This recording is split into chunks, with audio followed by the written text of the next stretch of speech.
Good afternoon, everyone, and thanks for being with us. I'm Will Dupree, coming to you from the KXA Live studio here in Austin. We're going to send you in just a few moments to a live shot that's set up there at the White House, where President Biden is approaching a lectern in a few moments with First Lady Jill Biden. What they're going to do is to share some remarks about the one-year mark since that deadly shooting in Uvalde, Texas, where 19 students and 2 teachers died at Robb Elementary School. There next to the First Lady and the President are candles to mark each one of the victims from this deadly shooting. Let's listen in as those remarks get underway, and we'll tell you about some efforts here back closer to home to remember the lives lost. Let's listen in.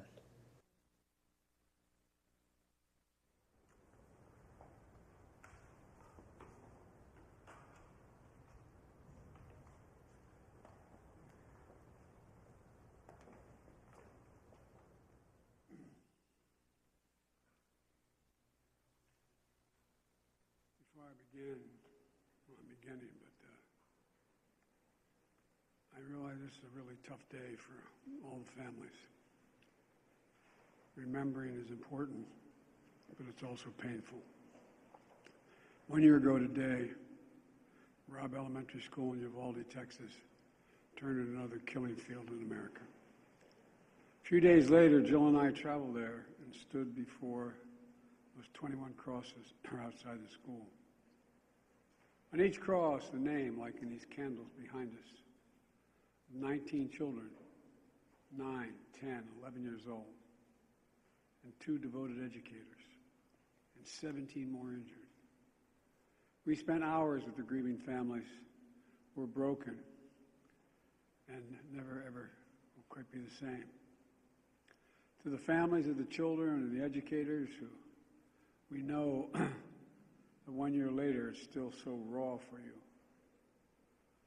A year of missed birthdays and holidays, school plays, soccer games. Just that smile. A year of everyday joys gone forever.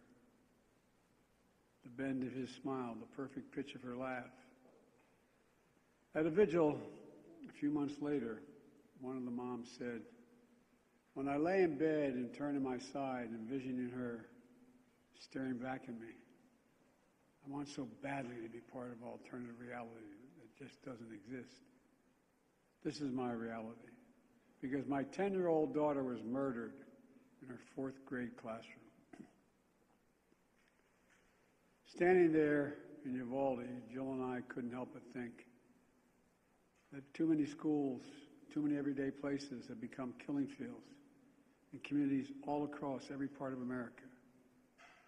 And in each place, we hear the same message. Do something. For God's sake, please do something. We did something afterwards, but not nearly enough. We still need to ban, in my view, AR-15 firearms and assault weapons once again. You know, they've been used time and again in mass killings of innocent children and people. We need to ban high-capacity magazines, the ability to shoot 20, 30, 40, 50, 60 bullets without reloading.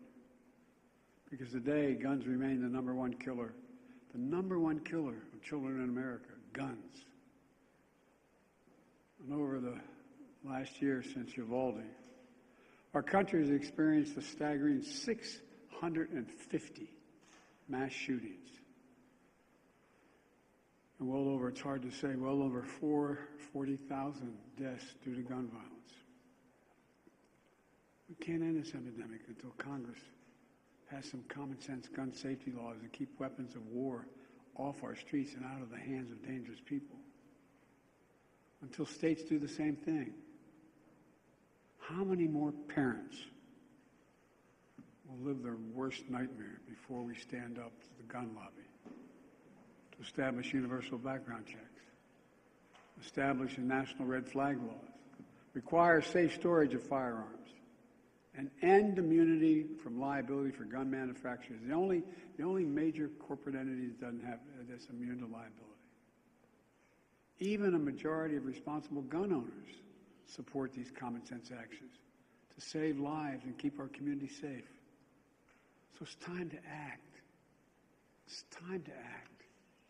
It's time to make our voices heard, not as Democrats or as Republicans, but as friends, as neighbors, as parents, as fellow Americans. And I'm being deadly earnest when I say that.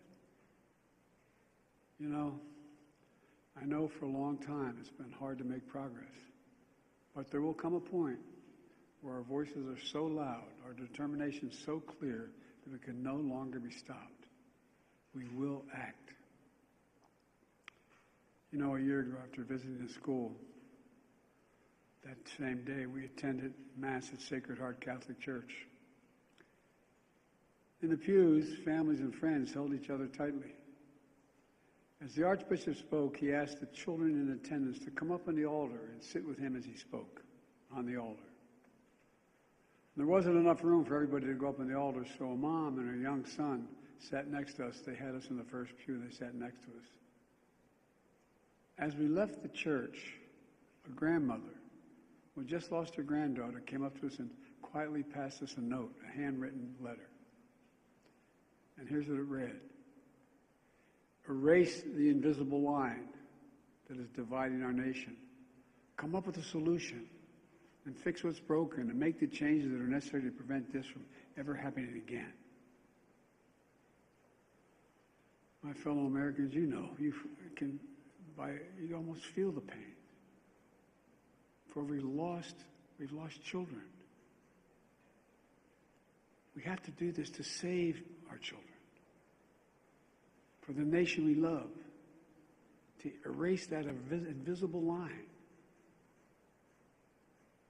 Jill and I stand here today, as earlier this morning we were talking about planning a memorial service this weekend, celebrating the anniversary of the death of our son, Bo.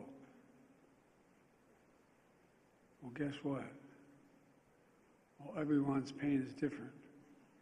We, like many of you, have some understanding what it's like to lose a child on more than one occasion. For those who have lost a loved one in Uvalde, to the moms, the dads, the brothers, the sisters, the grandmoms, the grandpops, this is what I know. One, they'll never be gone from your heart. They'll always be part of you. And I know this as well. As unbelievable as it sounds, I promise you, a day will come when you pass that ice cream store, you pass that park, you pass that thing that brings back the memory of your son or daughter. It's going to bring a smile to your lips when you think of them before it brings a tear to your eye. That's when you know you're going to make it. And our prayer for you from the bottom of our heart is that they will come sooner than later. Sooner than later. But God willing, it will come. As I said, that's when you know you're going to make it. God bless those 21 blessed souls lost in this day in Uvalde. And may God bless their families. We're thinking of you. Any update on the debt talks, Mr. President, please?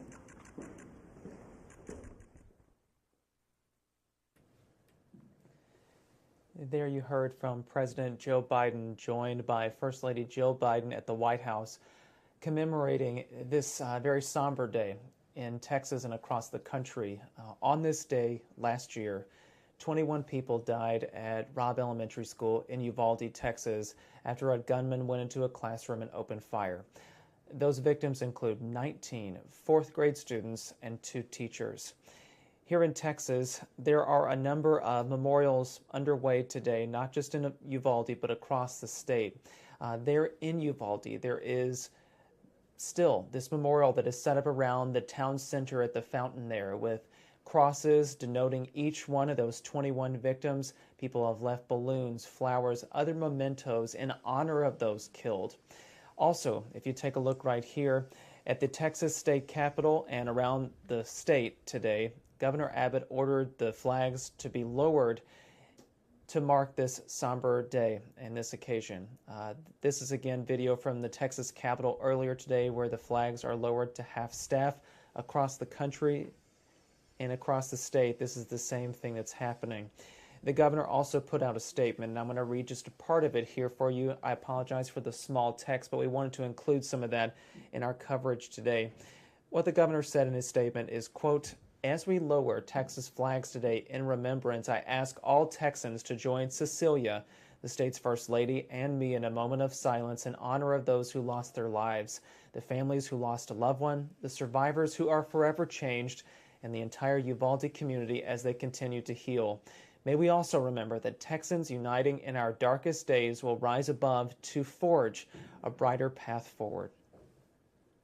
As we end our live stream here, this is a graphic that we at KXAN put together and have shared on our social media, and we hope that if you see it today, please retweet it or repost it on Instagram, because this contains the names of all 21 victims, those 19 children and 2 teachers who were killed in that shooting.